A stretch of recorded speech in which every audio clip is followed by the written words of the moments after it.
Hi, Cynthia. Thank you so much for joining us today. Whether you're watching on YouTube or listening to the podcast, we have such a special guest.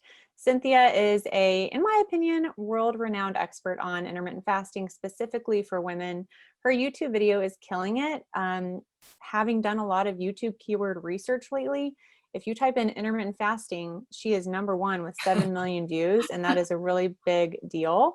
Her intermittent fasting masterclass is also open for enrollment right now. And we had this lovely little chat offline before we hit record that I'm so excited to take that and learn, because I feel like she has a lot of little tips and tricks that the general wellness guru might not have. And she has a lot of experience. We're going to get into her story. The topic of today's video are the big mistakes that people are making when they're intermittently fasting. Specifically, my heart really is with women over 50, healthy aging, disease prevention. There's so many great benefits besides just weight loss for intermittent fasting. So we're going to talk about all of that, and then some frequently asked questions that I'm getting from my members of Weight Loss for Health. So let's go ahead and get started. Thank you again for joining us. I'm really excited that you're here. I know you're really busy right now with your masterclass promotion and writing your book. And so just tell us what's going on in your world. Give us a little bit of background if people haven't heard about you before. Tell us a little bit more about yourself. Well, thank you for having me. It's always a pleasure to connect with you. I love what you're doing on social media, and amazing that you're able to do this with 2 little kiddos. So for those that aren't familiar with me, I'm a nurse practitioner and I'm kind of a nutrition nerd. And, from that pivot that I took, kind of leaving Western medicine 4.5 years ago, gotten really, really excited and much more interested in talking to people about the value in the choices we make in terms of our lifestyle and nutrition. And so most recently we moved. We closed on our existing house this week, and then we're building a house outside the area. And so we are distance learning with teenagers and in a rental right now. So we're actually having this interview from the rental.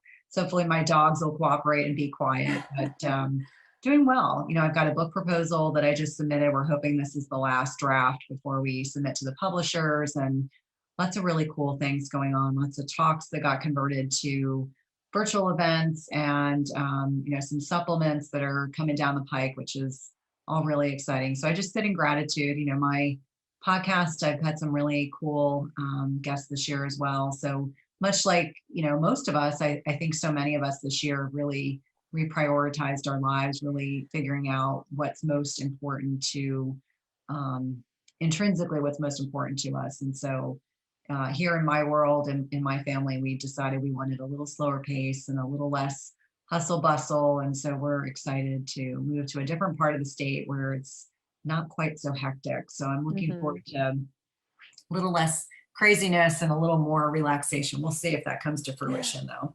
And just as a fellow female entrepreneur, I don't know, I think that you just can see and you can feel the energy that people bring during any interview. And I want to reiterate to people, Cynthia is the real deal. And I think that I like people a lot if they're genuinely a good person. And I really respect the fact that you want to slow down and that you're reevaluating your priorities, because I'm definitely doing the same. You're hoping your dogs don't bark. I'm hoping my baby doesn't cry during this interview. Thank goodness for my mother-in-law. But yeah, so I don't know. I'm just really thrilled that you're here. So can we hear a little more about your story? Because having followed you for a while, I know a little bit about it, but I'm sure a lot of my listeners may not know about your health struggle that you went through. So tell us a little more about that.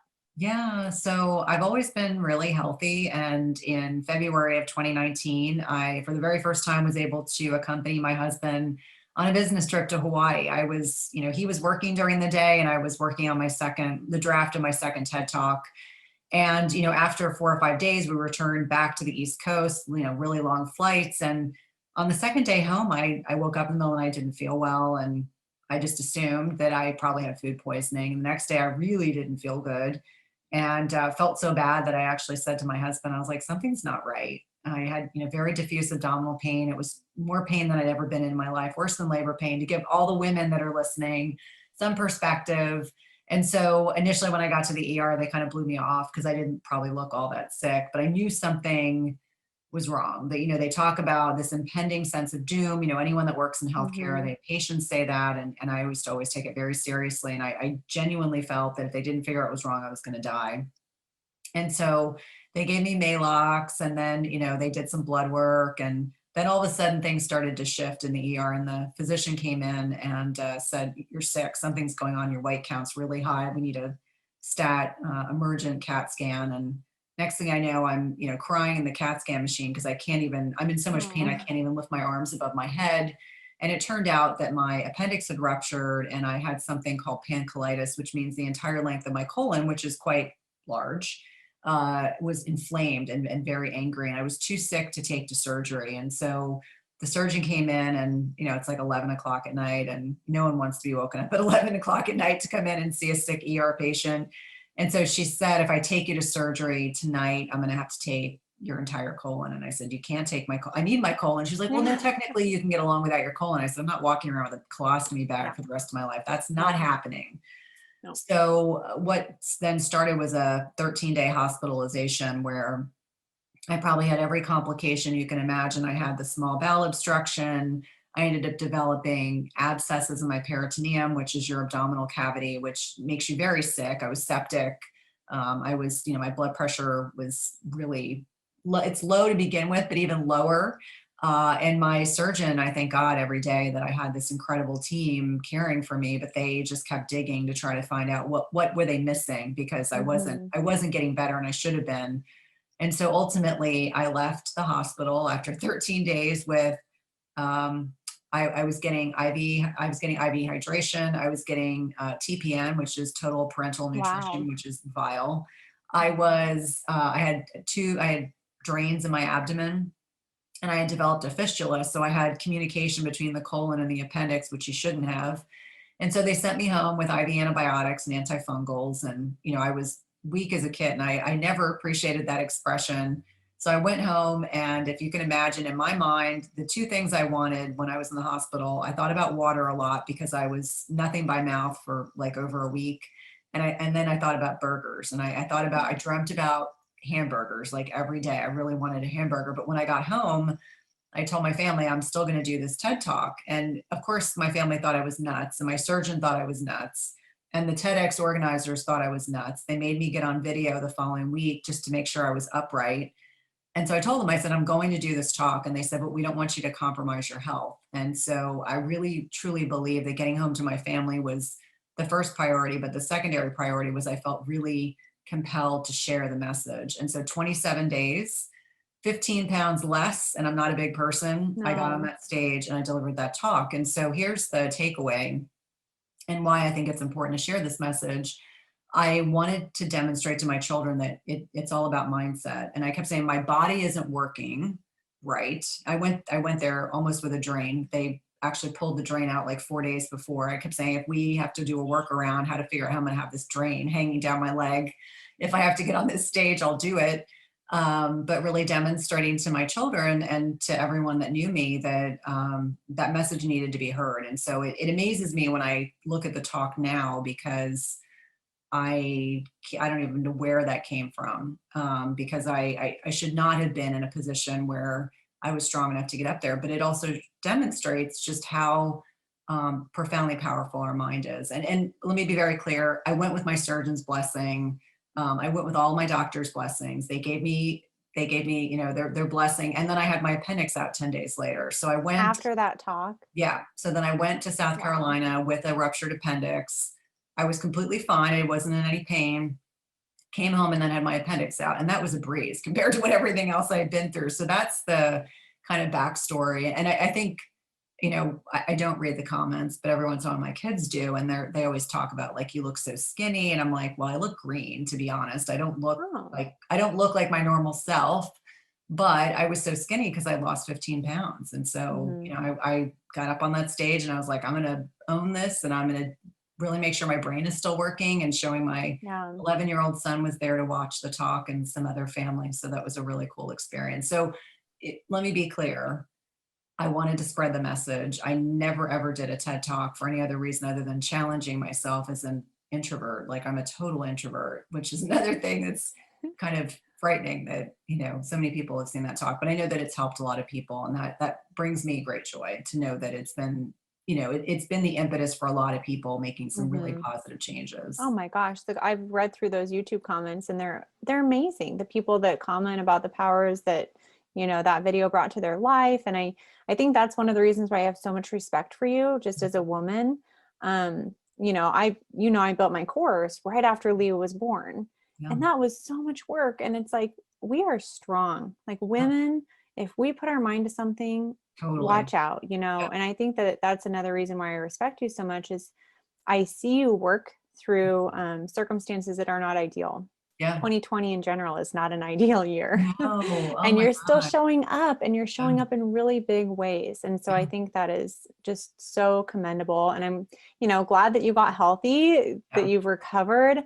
I'm excited to just kind of get to know you more in the masterclass, I feel like, with what helped with your recovery. I've listened to different podcast interviews that you've done before, and you said you really craved protein when you were sick. Can you talk just briefly about some of the tips that you felt like really helped you overcome that severe illness that honestly, a lot of people going through COVID, coming out of COVID, maybe they could use some of those tips. We didn't plan on talking about those, but let's give us a couple little tips here. Yeah, no, that's a great question. And to be clear, when I left the hospital, I still looked like I was 5 months pregnant because my small bowel was obstructed. And so I was only allowed to eat, I mean, literally, I'm not exaggerating, like boiled potatoes and meat. That was it. I couldn't do anything that had any fiber in it because that really, anytime I tried to increase any fiber in my diet, it just didn't work. And so I went from probably eating low carb paleo which meant no gluten, no grains, no dairy, to I was carnivore for 6 months because if I tried to add vegetables, I would get diarrhea. And I was like, this is not a sustainable situation. Probably TMI, but I think when you're ill, you really have to listen to your body. And I craved the two things I craved steak and oranges. And so your body is so smart. I was anemic. And so my body was craving iron-rich foods. And we know that when you have, like, if you were to cook a steak in a cast iron skillet, we know that you'll get more iron absorption in the meat, but my body was craving vitamin C. And so vitamin C helps with that iron absorption. And so interesting. I like to remind people that our bodies are so intuitive. But when we're talking about either, helping support immunity, I think there are a couple things that people can be doing. I think it's really important to get sunlight and fresh air every day and to exercise. And it doesn't have to be that you go to CrossFit, but much like plants, we need vitamin D synthesis. And I know it's starting to get cooler here on the East Coast and certainly cooler where you are. But I think it's really important to get outside, get some fresh air, get some exercise, not be housebound. I think that is absolutely critical. I always say, like a plant, we need sunshine, we need light, we need exercise. Eating more nutrient dense foods. So I'm a huge advocate of women focusing on protein first. We know that sarcopenia or muscle loss starts to accelerate after the age of 40. And I'm at closer to 50 than 40. And so my focus on my macros every day is getting enough protein intake. And so if you listen to Dr. Gabrielle Lyon, she's a huge advocate of 1 gram of protein per ideal pound of body weight. So for me, I aim for 115 a day. And that means that in my feeding window, I am really pushing the protein all the time. So when people are listening, it's really critical to just say that, most of us aren't getting enough protein. And we know protein is involved in creating, breaking down in amino acids that help with the formulation of, not only just hormones, but, immunity. And so really critical that we're focused on less processed foods. So protein and healthy fats, if you're going to have carbs, have the good quality carbs. I'm not talking about chips and ice cream and sugary stuff, but, whether it's root vegetables or sweet potatoes or squash or, green leafy vegetables or low glycemic berries, really being mindful that you want to structure your meals with protein first and then healthy fats. I think sleep is absolutely critical. It's foundational. Anyone that's listening and thinks this is a joke, I'm here to tell you that when you hit middle age, sleep really becomes really, really foundational to our health. And I know for you, Morgan, especially having 2 little ones, you start to realize how much you miss sleep, how valuable sleep is, how much it impacts your cravings, your blood sugar, your mentation, all my those focus. things. Yeah. So I think about Everything. sleep, exercise, fresh air, making sure you're eating less processed foods. Vitamin D is super important, and you do get some regulation, but most of us in the winter absolutely positively need vitamin D supplementation. And so getting those labs checked is critical. And letting people know that vitamin D is important both for immune function, but also blood sugar regulation. So if you're someone who is not as metabolically flexible, meaning you're not at a healthy weight, you're insulin resistant, or your insulin levels are higher than they should be, or blood glucose and hypertension and all those other things, really important to kind of dial in on that. And I take vitamin D supplementation in the winter. I don't even, Hmm. first of all, I'm really fair, and the only thing that's probably sticking out most of the winter are probably my hands and maybe my face. So I just don't have enough surface area on my skin. Yeah. But if you live in warmer climates, you may not need supplementation, but you definitely want to ensure that your vitamin D levels are greater than 50. Most of us are probably 20 and 30, and that means you absolutely need to get more aggressive. And then, vitamin D rich foods are certainly important. But those are the things that I start, those are the basics. Like I always say, like, it's all about a toolbox. Hmm. Those are the basic things that you need to really dial in on, along with stress reduction. And there's no one that's not dealing with more stress this Yeah. year, but trying to mitigate it, making sure, I always say, like, sleep is a barometer for stress. If you're sleeping through the night, then your stress is probably decently managed. But if you're not sleeping well through the night, you really got to work on that for sure. Hmm. I think that's one of my big focuses right now is stress, because I always say, focus on what you can control. I Mhm. can't control my baby getting up 4 or 5 times a night. So I'm going to try to focus on stress elsewhere. And I think the vitamin D was really interesting. So I hope people, especially going into the winter months, Yeah, get really it listen to checked. that piece of advice. I will.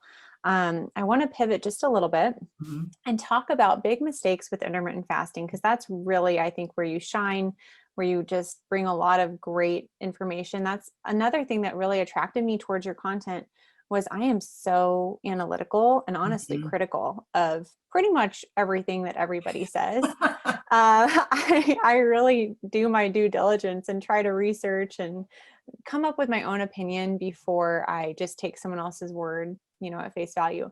Never once have you ever said anything that I've disagreed with. Oh, well, In thank you. everything that I've read, every podcast, everything. And I'm like, that's pretty rare, I think, when you agree with someone's wellness philosophy as much. So I think people who follow me like really buy into mine. So know that I really buy into Cynthia's too. Oh, well, thank Um, you. yeah. So let's talk about some fasting mistakes, just top to bottom, wherever you want to take. Yeah, I would say the first one is people who are desperate to lose weight and they want to fit a round peg in a square hole, meaning they're not in a position to do it yet. It doesn't necessarily mean forever.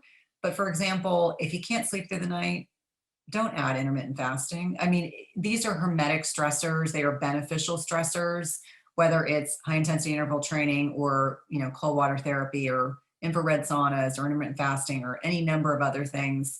But I remind people, I'm like, listen, if you cannot sleep through the night, do not add intermittent fasting. I cannot tell you how many women reach out to me on social media, and I should probably just start keeping a poll because it happens far too often. And I'm like, listen, I know you want to lose weight. I get it. I understand what that's like. When I hit perimenopause 5 years ago, excuse me, I was there. And I remember how, like, I was just like, it's going to happen. I'm going to make it happen. Well, sometimes you just can't make it happen. Your body is going to do what it wants to do. And if you can't get the sleep dialed in, don't start intermittent fasting. It's just going to make it worse. So that's number one. Number two, there are some well-meaning people out there, one of whom I've met. I think Dave Asprey's an awesome, smart dude. But the fatty coffee thing, fatty coffees are going to break your fast. And if you're trying to lose weight, why are you drinking fatty coffees? Like, that's my first question. Other than maybe a teaspoon of MCT oil, and it's Simlad. I'm not sure if you're familiar with his work. Mm-mm. He wrote Metabolic Autophagy. He wrote another book that I love called Stronger by Stress. So about hermetic stress. And he's amazing. And so, I did like one of his courses. I have all of his books. I respect him enormously. And he talks about 1 teaspoon of MCT oil will not break your fast. But if you're trying to lose weight, fats are calorically dense. They're nutrient dense. And so if you're trying to lose weight, get rid of the fatty coffees, period, end of story. Don't use fatty coffees as a crutch. Like, a lot of people are like, I'm going to drink my fatty coffee while I'm fasted. I'm like, okay, well, in my mind, you probably had more than a teaspoon of MCT oil. You probably added in butter and probably 3 tablespoons of MCT oil, especially if you're a guy. And, that's not fasting. That's fat fasting. That's different. Mm-hmm. So commonly people are like, I'm stuck, I plateaued, and then when we start going through a food diary, I'm like, well, kick out the fatty coffee, and all of a sudden, like miraculously, they'll lose weight. So those are two. I think one of the other things is, people that use the same window all the time. So let's say, Morgan, you've been doing intermittent fasting for 6 months. You're clearly fat adapted. You feel great. And you never vary the cycle of your fasting window. And I think that's really important, not only around a woman's cycle, like if you're still getting your period, but just in general. So our bodies don't like the same food every day. They don't want the same workout every day.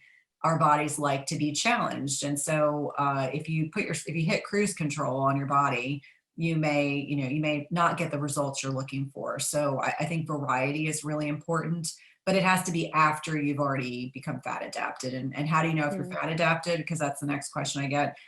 You're completely energetic from the time, you last ate until you break your fast.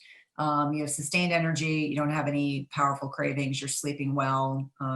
You feel good. And it takes a while. For sometimes the more carb dependent someone is, the longer it may take to get there, which is another piece of the puzzle that I think is really important, that people have to be honest with themselves. If you're going from like a standard American diet to intermittent fasting, it's going to take you a little longer to become fat adapted than someone who's probably eating like a paleo type diet, or maybe keto or carnivore. They're eating more nutrient dense foods to begin with, and very likely lower carb to begin with. They're going to get into being fat adapted a whole lot faster. And so that becomes, I find it's a curiosity thing for me, people that really start to struggle. And food matters. That's the last thing I would say. What we're feeding ourselves matters. And so if you think you can eat McDonald's every day and intermittent fast and you're going to have great results, I'm going to argue that you are ingesting tons of seed oils, lots of processed sugars and processed food-like substances, and you're not going to get the same results as someone that really eats a more nutrient-dense diet that is more recognizable, like all the ingredients that are in it and you've prepared it yourself. And unfortunately, this is a whole tangential comment, but cooking has become a lost art in many ways. People, have forgotten what it's like to cook. They don't want to cook. It's too much trouble. I think I was reading a statistic that 80% of food that is sold in the United States right now is processed. 80%, which That's is so just crazy. stupefying. I think marketing's a big deal. So I recorded a YouTube video just a smidge ago. It's not out yet, about prediabetes and the best food for prediabetes. And I think in general, people aren't very well educated about nutrients, about macronutrients, about foods that reduce inflammation. And they go by what they see on the packaging. So for example, Cheerios will help reduce cholesterol. And I go through, okay, in a cup of Cheerios, there's 100 calories, maybe 3 grams of protein. We're huge protein advocates. So if all you're having is a bowl of Cheerios that has 20 grams of carbs, not the net carbs, and 3 grams of protein, number one, that's not going to keep you full. Number two, that's not fueling your body. And it's certainly, not going to lower your cholesterol based on whatever else you're eating. But an avocado that's high, in anti-inflammatory fats, it might actually be a great cholesterol lowering food. That doesn't come with a food label and fancy packaging and $1 million of commercials saying, we'll lower your cholesterol too. And so I think tracking macronutrients really helps bring marketed foods, processed foods, and whole foods on level playing fields, because you're actually tracking, it's either a carb, it's a protein, or a fat, and it's either from a processed food or a whole food. And that's just kind of I've been thinking a lot about marketing. And another thing that I really noticed is like Weight Watchers, Jenny Craig, Octavia, a lot of the big ones who sell food products will advocate that you eat every 2 to 3 hours. Isn't that interesting? That food companies who make money by selling you food advocate that you eat their food more often. And I think there's a lot of misinformation. I think a lot of my members come to me really confused and overwhelmed. Like, well, I thought I was supposed to eat like this. I thought fats were bad for me. I thought I was supposed to eat every 2 to 3 hours to keep my metabolism up. And I want you to touch on that. So let's dive a little deeper into why intermittent fasting doesn't crash your metabolism. Mhm. Well, I think it harkens kind of back to, how our bodies use fuel. And so our bodies, we look back in ancestral health patterns, our bodies are designed to eat less often. It's really that simple.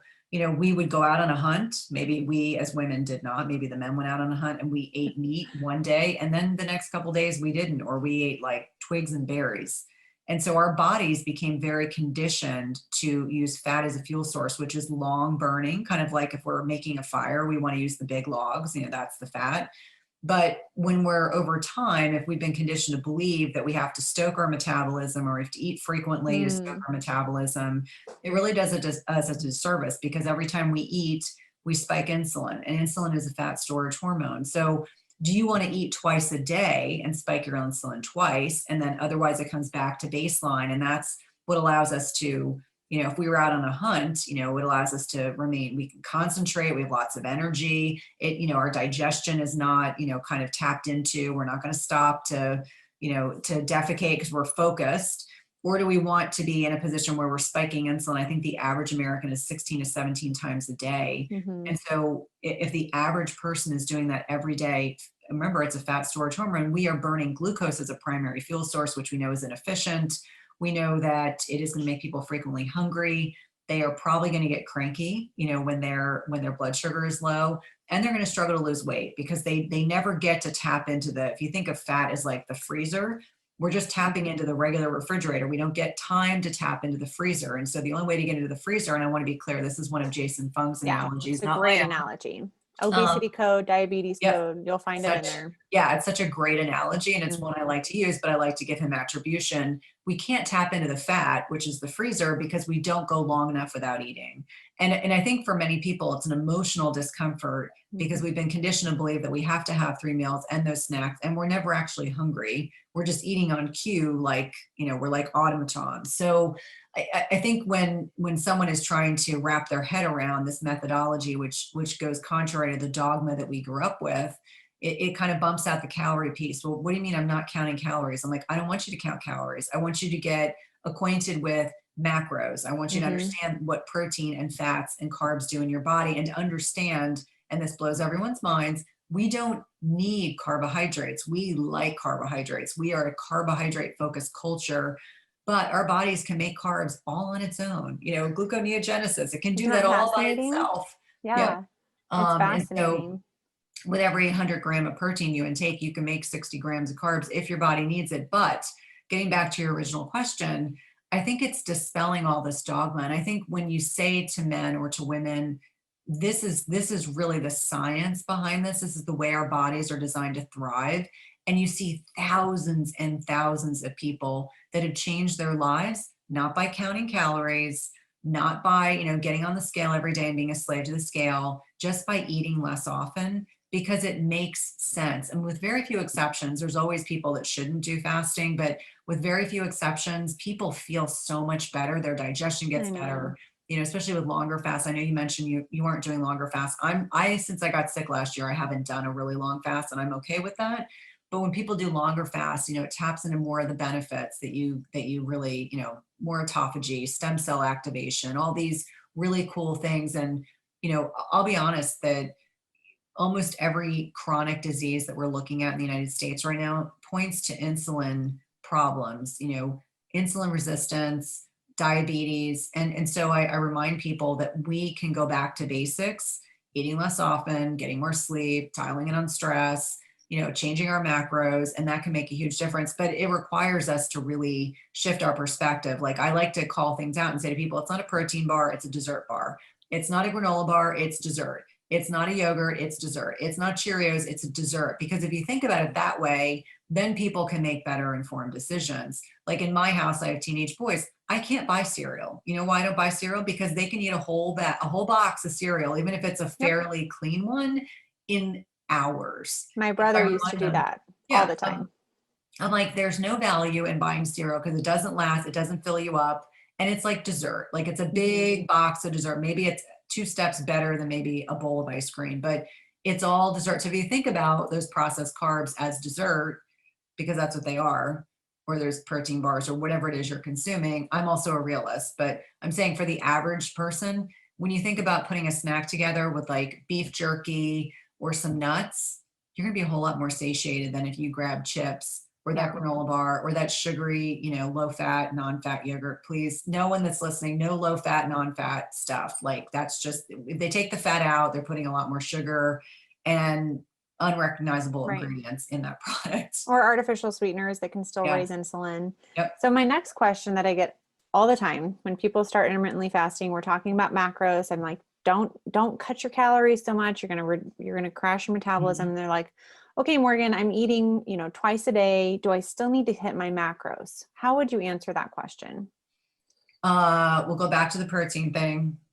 Probably everyone listening, watching this, you're not getting enough protein. And so you got to hit your protein macros. And sometimes that requires some effort. Like I can tell you that I really push protein with my meals. Like my kids were laughing at me. I missed lunch because I had 2 doctor's appointments and I had a dentist right before this. And I ate a grass-fed beef burger with like some guac. And I was like, okay, I'm going to eat this and I'll eat dinner, because I know that if I'm going to have 2 meals during my day, I need to be hitting 50 grams at least of protein. And that's a whole lot easier than it sounds. Like everyone freaks out. They're like, oh my God, how do I do that? Sometimes that can be 6 ounces of meat. That's really not a lot. It's not like you're eating a 15-ounce steak.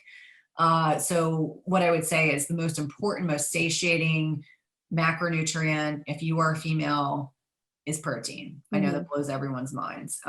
So I would say that's really what you need to focus on, is dividing. If you know you need 125 grams of protein, dividing it out over 2 meals. Sometimes people, will even do like a protein. I mean, I'm all for finding what works for you in your lifestyle. If you've got a clean protein shake option, you can have that in between. That's fine. I just think it's important to really be diligently working towards your protein intake, because everything else will kind of, write itself out. Excuse me. And the other thing is that a lot of people, when they go low carb or keto, they really up their fat portions. And I have to remind people, fat is not bad, but if you're trying to lose weight, don't go eating 5 avocados a day. If you're a bodybuilder and that's what you're doing, that's one thing. I'd rather burn the fat in my body that I need to get rid of than eating copious amounts of fat. So I think a lot of people get keto and low carb wrong by going overboard with their fat portions. So it requires a little bit of experimentation, and I'd say give yourself some grace as you kind of navigate it. And to be honest with you, if you take 10 people may have very different macro needs. Like I do really well on carnivore-ish. I do really well on a high protein diet. Not everyone does. I feel good like that. I don't feel good when I do more fats, and I don't feel good when I do high carb. In fact, I feel terrible. So it's all about finding what works for you and your body. And I would tinker. There's so many cool like free apps that are out there right now. You can plug in, just to get a sense of where you are. And here's the other piece. If you have weight to lose, you need to go lower carb. If you have weight to lose, you need to be in a position where I know that upsets everyone. They get triggered by that, but less rice, less pasta, less bread, less cookies, less cake, and, more non-starchy vegetables and like low glycemic berries and like root veggies if you've earned them. Otherwise, it's like a little bit of tough love. You gotta reduce your carbohydrate intake if you're trying to lose weight. It's just a given. And if you don't understand that, there are books about that, but essentially you have to use your available glucose first and then your glycogen, and then you can tap into your fat. But if you're constantly feeding your body carbs, it's first in, first out. It wants the sugar. It's going to run on sugar easiest. So that's what you're going to get. So I think it's really important to understand. And I always say this, once you understand how macronutrients, how food, sleep, exercise, everything plays into your health, once you understand that on a scientific level, I think it's really hard to justify bad habits. And you can own your bad habits, but you can't really justify them anymore because you know better. And there's a couple other things I wanted to ask. I know your time's really valuable here, so we'll kind of wrap it up. But can you talk a little bit about gum, mints, coconut water? Because those were 3 specific questions that I had. Do those break your fast?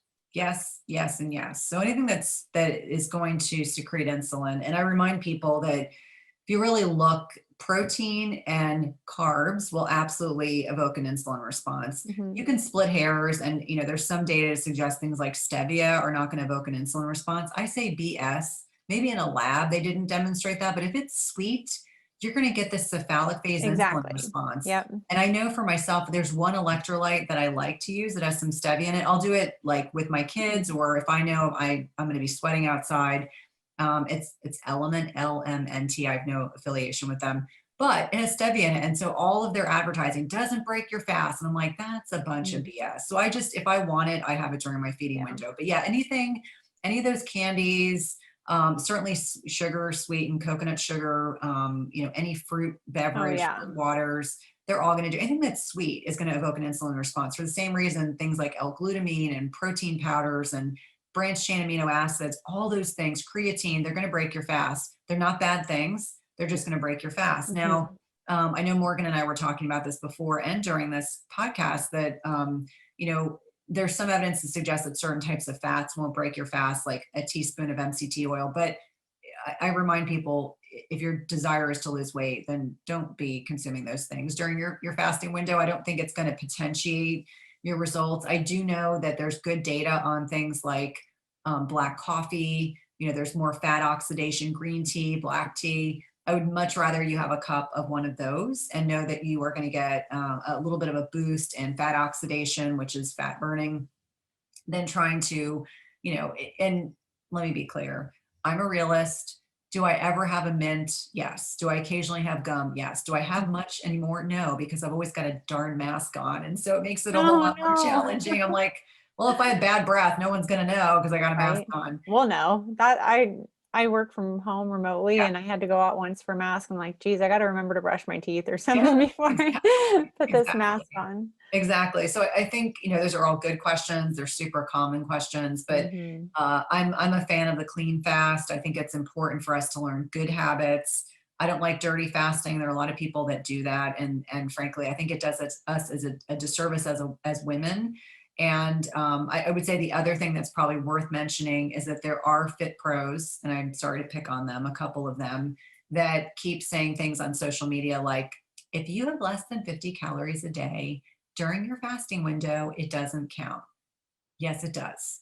So I'm here to tell you that is bunk, and don't believe it. And, if you have 50 calories worth of grapes, or if you decide you're going to have a protein shake or any of those things, it will break your fast. And so you're probably better off just breaking your fast early and eating what you want, Mhm. or just admitting to yourself you're using it as a crutch. So Yeah. that's my 2 cents about that. No, that's good. And I like to remind people intermittent fasting is a really powerful tool. It's one of the best tools that we have, I think, for longevity and weight loss, but it is only a tool. It is one piece in our overall toolbox. But if you want to learn more about intermittent fasting, Cynthia has a couple good resources. So one, she has some electrolytes out. And before we talk about your masterclass, will you just touch on that real quick? When do we need electrolytes? Where can we find yours? Because I trust you. So if I'm going to buy them Thank from you. anyone, I'm buying them from you. Thank you. Yeah. So one of the reasons why we need electrolytes, and this can be a differentiator between someone who kind of transitions in intermittent fasting very effectively, or someone who gets what we call keto flu. And so what happens when we are fasted and we are consuming less carbohydrates is that we will have more uh, salt loss in our urine, meaning, we get renal sodium loss in our urine. And sometimes people will say, I'm peeing a lot. I'm low carb and I'm fasting, I'm peeing a lot. And I said, you're very likely urinating all your electrolytes, and your electrolytes are involved in every process in the body, whether it's neurologic, cardiovascular, metabolic. So it's important that we have plenty of sodium, magnesium, chloride, and potassium. And, when those levels aren't where they are supposed to be, we can get nauseous, we can have diarrhea or constipation, we can get headaches, we may feel just tired and terrible. And so inevitably, every time I run a class, someone doesn't listen and thinks they can get by without them. And so dynamic electrolytes is a clean product that you can take during your feeding or fasting window. And you can get them on my website at www.cynthiathurlow.com. And that's a product I myself take, as do most of my clients. And so the electrolyte piece is really critical for success for intermittent fasting. So inevitably, every time I teach the class, as I said, I will get people who don't do this, and then they hit a wall about 5 to 10 days in, and then they're miserable. So it's really important that we're replacing the electrolytes our body needs, because if we lose enough of them, it can really make us feel badly. And you don't want to be pushing intermittent fasting and then feeling badly, Mm-hmm. because more than likely you will drop the strategy thinking it's the strategy not agreeing with you, when it's just something simple that can make a huge difference. Mm-hmm. And we've talked a little bit about your master class. I want to just give you a little bit of time to talk, because in my course, I have 6 master classes, and this is different. So my master classes are like half an hour to an hour long, deep dive into a certain topic related to weight loss, like Mhm. emotional eating, weight loss plateaus. Now you use the term different. So Mhm. can you explain a little bit more about what's in your master class? Yeah, so the master class is designed as a 4-week program. It's 1 week of prep, and the prep is when you are doing all the things to get yourself ready to have the greatest amount of success. It's now done in a web-based platform, and we're hoping that my app will be completely ready, so you'll have it mobile as well. But it gives you 21 days of active class, of accountability. There are videos and lessons, and there's teaching points on every day. There's actually 3 calls with me. And I remind people that this is probably the least expensive option to get my eyes on your questions. And, it really ends up being this like incredible group of humans, both men and women, take the class. I usually end up getting a lot of healthcare providers because they themselves want to learn more about the strategy, but it's designed for anyone, lay public or a clinician. And the really neat thing is it's the only way into my monthly group, which is called IF30, which again will be off of social media. It'll be in a web-based platform, which is really, really exciting, because I think all of us probably want less social We media do. interaction these days. Yep. And so I think that's a huge win-win. And what's important to mention about that monthly group is I bring in like leading experts, to come talk to the group. We have challenges and more accountability than we have in the master class. So I really hope you'll check it out, and certainly Yeah. let us know if you have any questions. I'm excited to have you joining us, Morgan. I'm really excited. Cynthia and I were talking, and I was in production mode for so long to make my course. My top strengths are like learning and focus very consistently. And I am so excited to feed that learning strength in this. And I just kind of soak it all up. And then I like to share it with my members. I want my members to do this with me. I think it's more fun to do with people. And if you're interested in learning more, you can go to cynthiathurlow.com/masterclass, and that's where we can sign up. And I'm going to be doing that. Now, the card is currently open. Do you know how long they have to sign up for this masterclass if they're watching or listening to this I interview think it is live? open for 2 weeks. That is Okay. my understanding. With that being said, my team may tell me something otherwise, but I think it's open for 2 weeks. Because like most things, you have tech glitches. And so the Of app, course. because of iTunes, has taken longer to get up on iTunes. And so I think it's going to be open for 2 weeks, but we are just starting to kind of talk about it. But we're excited because the new addition is we have this extra week where, Mm-hmm. we're really encouraging people to take it seriously and start getting ready, cleaning out their pantries, setting themselves up for success, getting electrolytes, getting products that'll ensure, because to be completely fair, the nutrition piece is equally important. Sometimes people think they can Yeah. still eat like McDonald's every day. And I'm like, you're not going to set yourself up for success if you're not paring down your nutrition program as well. Yeah, and we never have to be perfect. And I think, but Correct. Cynthia said before, she's a realist, and Mhm. as am I. So don't come into this masterclass thinking, oh my gosh, we have to have it all together. Mhm. Even if you just want to learn, 21 days of learning, obviously we prefer if you take action. Yeah. But even if you just take action on 10% of Mhm. what you're going to learn, I think that's better than nothing. I love James Clear. I talk about him all of the time from a habit change perspective. And he just had an Instagram post that said, no 0 days, right? So do something, learn something, take something from this. I can't thank you enough for coming on the Yeah, podcast that's great. again. We're putting this on YouTube this time. We didn't do that last time.